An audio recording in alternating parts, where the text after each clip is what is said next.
Hu Tao, the cutest crud. She can jump, she can pass through enemies, and she can also be passed through. Hello internet, and welcome to my self-proclaimed most detailed Hu Tao guide, which is the series where I'll overanalyze every aspect of everything, but I'll make it less nerdy. I'll start with some general introductions, then a look at her stats, skills, artifacts, weapons, and finally her team comps. You can use the timestamps I have in the seek or in the description. And also, always remember, I'll be pinning some updates or changes just in case I misspoke in the video, so be sure to check that out. Alright, Hu Tao. She has incredibly high DPS and her bread and butter is basically her charged attacks after her E. I'll explain her constellations and talents as I go. I think you'll understand that way better that way. Let's start with taking a look at her stats. She has the absolute lowest base attack in the game.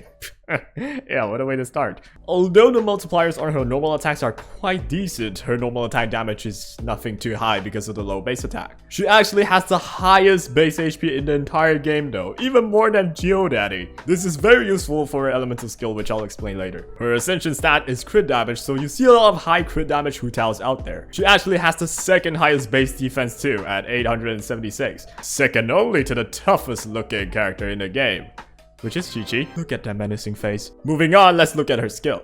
Her normal attacks is a combo attack that can be performed up to 6 times. While doing the full combo, you actually hit the enemy 7 times in total. Her normal charge attack turns her into a tornado. You probably care about her normal attacks as much as you care about what your high school teacher's fart smells like. I hope you aren't actually interested, but let's move on. Next, we have her elemental skill. Basically, when Hu Tao uses her E, she loses 30% of her current HP immediately. In exchange, her attack is increased based on her max HP. Here's the thing to keep in mind though, when you use this skill, there's no way to actually cancel the animation, and you're not actually invincible too. So it is important to do it in a safe place, or you might just die to her grass again. This happens way too many times for me. After using her E, she loses HP and gains attacks, and she also gets into a state called Parabita Papilio. Sounds like a fancy Russian dish. Just to make things easier, we'll call it butterfly state, which sounds like a rare breed of butter, but pretty much it's butterfly because the moment you use Hu Tao's E, she gets this butterfly symbol thing for a bit. So yeah, butterfly state. In butterfly state, all of her attacks are converted into pyro damage. This pyro effect will not be turned into any other elements by any other characters like Chongyun's E. The duration of the skill lasts for 8 seconds. After use, the skill will instantly go into cooldown, which lasts for 16 seconds. There's basically 8 seconds of void left after Hu Tao's butterfly mode ends. However, this void is very much non-existent since you are likely going to spend these 8 seconds to use other character's skill to set up for Hu Tao. She practically has no void periods and can consistently become a butterfly and absolutely destroy the enemies. It's worth noting that whenever Hu Tao's HP is less than or equal to 50%, she gets 33% increased pyro damage bonus from one of her talents. So usually you want to use her E, get her below 50% HP, and murder everything except this guy. Slime's too strong, guys. Alright, so that's the basics. There are a lot more to this elemental skill, and it's basically Hu Tao's bread and butter. After using her E, she goes into the butterfly state. The first normal attack gives you about 2 to 3 pyro energy particles. After about 4 to 5 seconds, you get 2 to 3 pyro particles again. I bet nobody will remember this anyway, but yeah, that's about it for normal attacks. As for the charged attacks during the butterfly state, however, this is a huge one. First of all, this is what it looks like. Her attacks during her butterfly state is a lot faster than when she was before. Every time Hu Tao hits the enemy with a charged attack, an effect called Blood Blossoms will be given to the enemy. Enemies that are inflicted with Blood Blossoms will have a flower symbol on their bodies, and this flower symbol does pyro damage to the enemy every 4 seconds. The damage you do with this effect is based on Hu Tao's current stats. Let me explain what that means. If your Hu Tao uses her E, she gains attack based on her HP, and right now she has this much attack. If you use their charged attack right now and apply Blood Blossoms,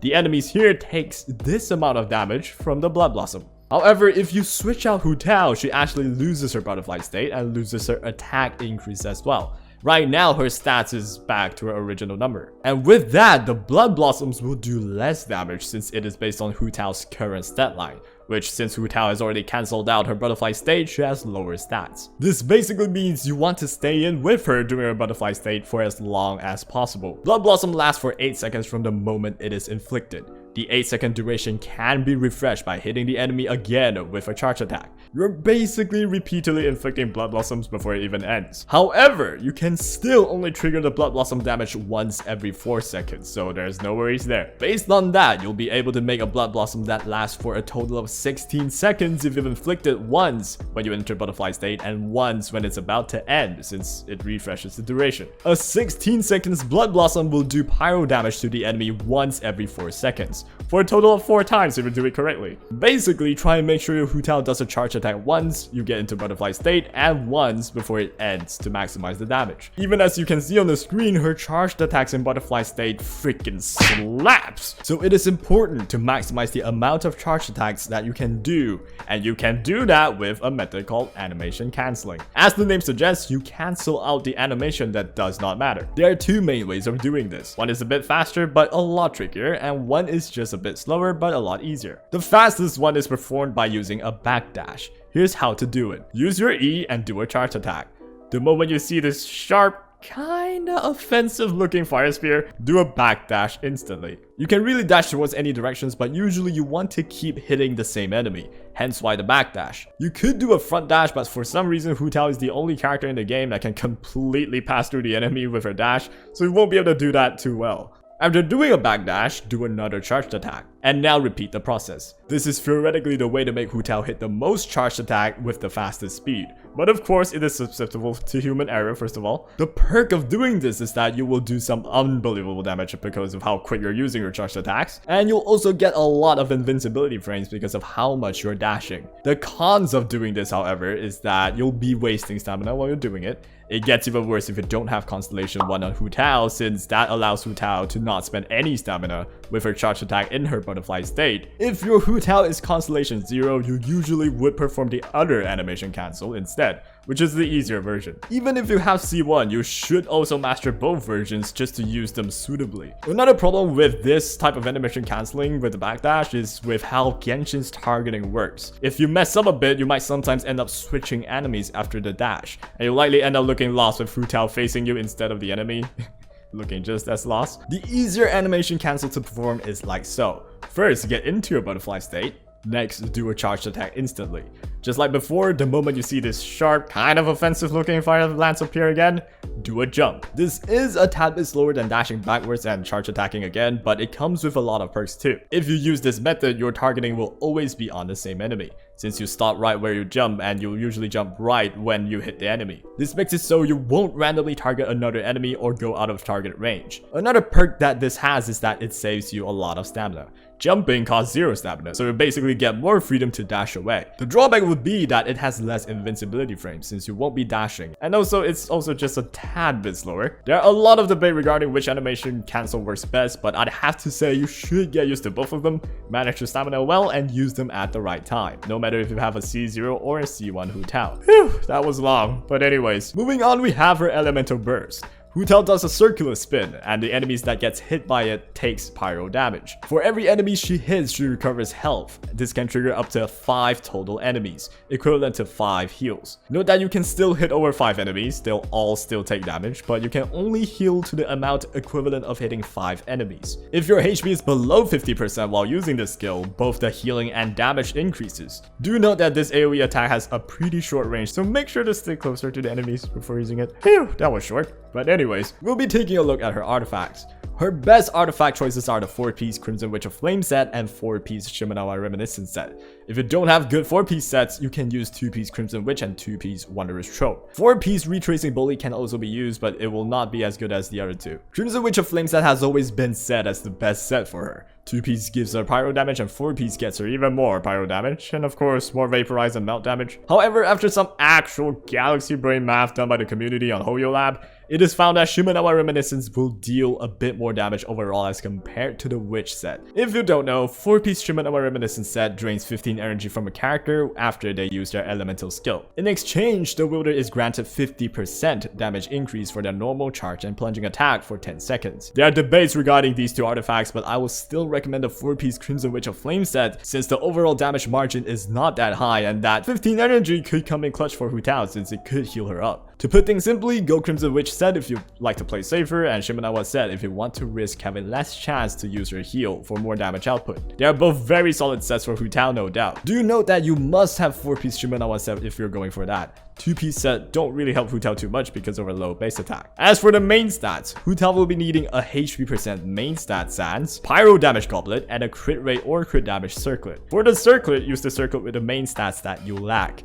A very solid Hu Tao will likely have 50% crit rate and 260 crit damage. Do note that if you don't have any HP % main sans, it's actually better to give her Elemental Mastery sans instead of attack % due to her very low base attack. In terms of priority, the substats you're looking for will be firstly crit rate or crit damage, and then HP %, and then Elemental Mastery, and then flat HP, and then only attack %. Always remember that attack % is not that great on Hu Tao. She actually has less base attack than Gosh darn Barbara. Moving on regarding her weapon.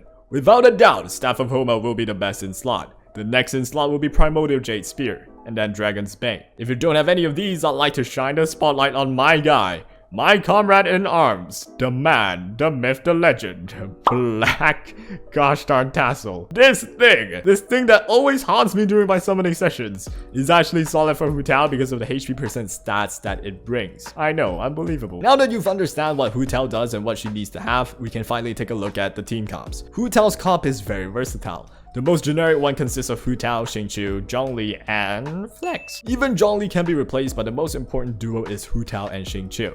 You cannot separate these two if you are looking for the highest damage possible. The reason behind this is that Hu Tao can keep triggering reverse vaporize when paired with Xing Qiu. Now, most people would move on after listening to that reason, but I'm painfully extra, so I'll explain this crud. Even if you're a veteran in the game, you might not know this, so I'd suggest giving it a listen. For newer players, you gain more understanding on how the game really works, so yeah. For this section, I'll be answering this one question. Why can't Hu Tao keep on triggering reverse vaporize with Xing Qiu? The easy answer is, well, Xing Qiu applies Hydro very quickly. But there's actually more to it. Firstly, you'll have to understand how element application work. In order to trigger a reaction, you need to apply 2 elements on a single enemy. But you can't actually apply elements with the same skill constantly. Here's what I mean. Say you have Klee and you're facing this Anemo boss that constantly has the element of Anemo on it. You can use a normal attack, and this normal attack applies Pyro on the enemy with Anemo. This causes a swirl reaction. However, if you hit it again with another normal attack, most people would think the same thing happens, but it is not. As you can see, Klee's second and third attack does not apply Pyro, nor does it trigger the swirl. Based on these examples, we can understand that element application has a cooldown. Based on this logic, Hu Tao should not be able to apply Pyro constantly since it has cooldown. So why can't she still vaporize constantly? Take a look at this. I used Klee's normal attack. I applied Pyro and triggered the swirl. I switched to Diluc and used his E. And there you can see, I successfully applied Pyro and triggered another swirl. Based on this, we can conclude that element application from the same skill has cooldown, while elemental reactions don't actually have any cooldown at all. Here's another way to confirm this. I used Aloy's charged attack and her E. As you can see, I applied Pyro and triggered swirl on both times, even though I'm using the same character. Basically, if you want to constantly cause elemental reactions, you have to constantly apply certain elements. The way to constantly apply elements is by applying them with different skills, instead of just doing one skill quickly. This actually only answers half of the initial question I mentioned. But anyways, it's not just because Xing Qiu's blaze that spawns from above is really quick, but it's also because that he applies Hydro with 2 different skills usually. The floating, spawning Kulasel swords and the swords around you that you get after using his E. These 2 skills both applies Hydro. So no worries of any Hydro application going on CD for each of these skills since they cover for each other. For an elemental reaction to happen, Hu Tao here will have to constantly apply Pyro too, or else the reaction will not happen. Here you can see a normal Hu Tao charged attack, and here you see her hitting a target with Hydro applied.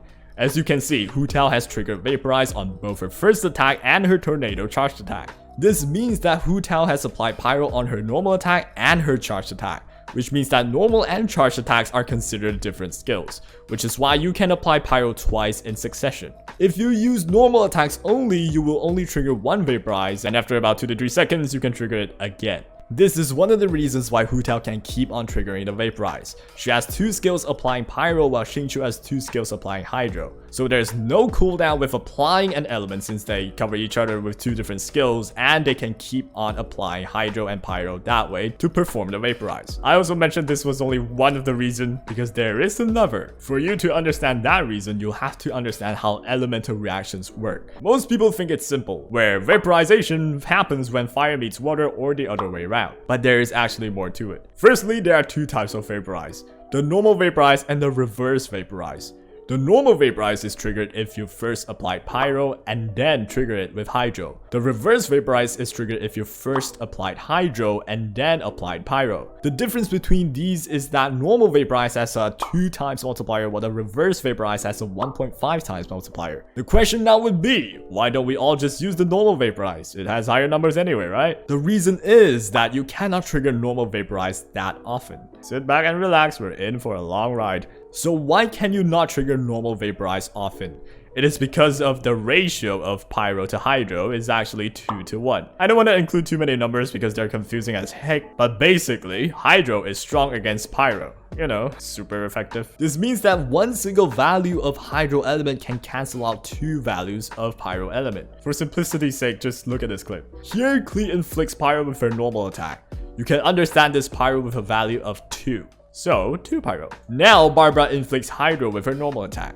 You can understand this Hydro with a value of 2, so 2 Hydro. Since 2 Pyro cancels out only 1 Hydro, as you can see after Barbara triggered the normal Vaporize, the Pyro disappears completely. What about reverse Vaporize? Here we have Barbara applying 2 values of Hydro. Dan Klee here applies 2 values of Pyro and triggers the reverse Vaporize. What happens here is that the enemy still has 1 value of Hydro, since 2 of Klee's Pyro cancelled out only 1 value of Hydro. While the enemy has 1 value of Hydro, you can still trigger another reverse Vaporize. As we said before, element application with the same skill has a cooldown. So as long as you use another type of skill that applies Pyro, you can trigger another reverse Vaporize. So combining all of that info, Xing Qiu has 2 skills that keeps applying Hydro. Hu Tao has 2 skills that keeps applying Pyro. But for every 2 values of Pyro that Hu Tao inflicts with both her normal and charged attacks, she can only cancel out 2 values of Hydro in total. And Xing Qiu with the water swords around him and a constant barrage of spawning machine gun swords can constantly reapply Hydro the moment it disappears. And there you have it. The perfect pair that allows constant reverse Vaporize, which can easily outdamage a normal Vaporize damage over time because of how often it happens. If you think about it, it makes sense how a normal Vaporize would have 2 times multiplier while a reverse one would have 1.5. The ratio between the elements causes that to be the case. And there you have it. This is truly why Hu Tao is so strong with Xing Qiu. And now that we understand the main mechanics of this comp, the 3rd slot can be Zhongli, which is the best shooter in the game, or just any other shooters actually. The final slot can be anyone, but each will result in a slightly different playstyle. This will usually be the rotation of the basic Hu Tao, Xing Qiu, Zhongli comp. Zhongli uses his shield. Do note that it is better that you don't position the pillar too close to the enemy because the pillar can sometimes react with Xing Qiu's Hydro element and you'd end up with Hu Tao not being able to Vaporize. Next, move closer to an enemy, and as you do, Zhongli's shield decreases elemental resistance of the enemies. Now Xing Qiu can use his burst. Do know that it is best to save his E for when Hu Tao's butterfly state ends. Next, Hu Tao can go, use her E and do as much charge attack as possible with various animation cancels. Once the butterfly state ends, switch Hu Tao out to Zhongli or Xing Qiu. Use their skills to recharge or just nuke with a planet, I guess. You can basically repeat this process over and over again and see enemies fall on their knees. Zhongli can be replaced with Thoma and Diona. Thoma helps with damage too with Fervent Flames, but he sometimes steals Xing Qiu's Hydro from Hu Tao. Diona doesn't help too much with the damage since she can out-heal Hu Tao, but it could come in clutch, you never know. So yep, Zhongli is still the best in slot. For the 4th slot, here are some characters you can think about. Kazuha, Sucrose, Xiangling, Bennett, Keiya, Ganyu, and Albedo. Using them each has their own perks and their own playstyle. If you're using Kazuha or Sucrose, you want to start with Hu Tao's ult. Trigger a sword with Kazuha or Sucrose so you get a 4-piece very distant effect, then go with the usual cycle. If you're using Xiangling, it's a bit weird because Xiangling almost always steals Xing Qiu's Hydro element away from Hu Tao. So you'll be reverse vaping with Xiangling a lot rather than Hu Tao. Regardless of it, if you have a well-built Xiangling, it is still pretty strong. If you're using Bennett, he gets your more attack of course, but he sometimes overheals Hu Tao. You can prevent that by giving less HP on Bennett, so yeah, it's still viable for sure. If you're using Keiya, he gets his ult very often, so you get to freeze the enemies with Xing Qiu's Hydro applicating and then do melt damage with Hu Tao. The melt damage is high, but you won't trigger it as often due to the ratio between Pyro and Cryo. you can probably figure out why. So yeah, Hu Tao and Xing Qiu can still do pretty good damage to rival a comp with Kaya, unless you have a seriously insane Kaya build. If you're using Albedo, you basically want to just use his skills and ults to get yourself elemental mastery, and if you pair him with Zhongli, you also get the double geo element resonance effect. After almost finishing the video, I only realized I forgot completely to talk about the Constellation. But I would say pretty much the C1 is absolutely very valuable. No matter if you're like a free-to-play or a whale, you should absolutely try and get that. I would suggest that unless you're someone who has some serious cash to burn, or else you should never go for a C6 on any character, unless of course you can manage it. And in the case of Hu Tao, every constellation that she gets actually helps with, you know, dealing more damage. I would say her C6 is a bit weird because of the trigger condition involves kind of you dying, so that's not gonna happen too much. But hey, if it does happen, then good for you. You're gonna do more damage too. Well, not more damage, just you get more crit, so overall over time you'll still do more damage than anyone else. And that is my overly detailed guide for Hu Tao. Making this video made my butt sweat and my spine hunched. Let me know if this was helpful. Good luck with building Hu Tao and take care.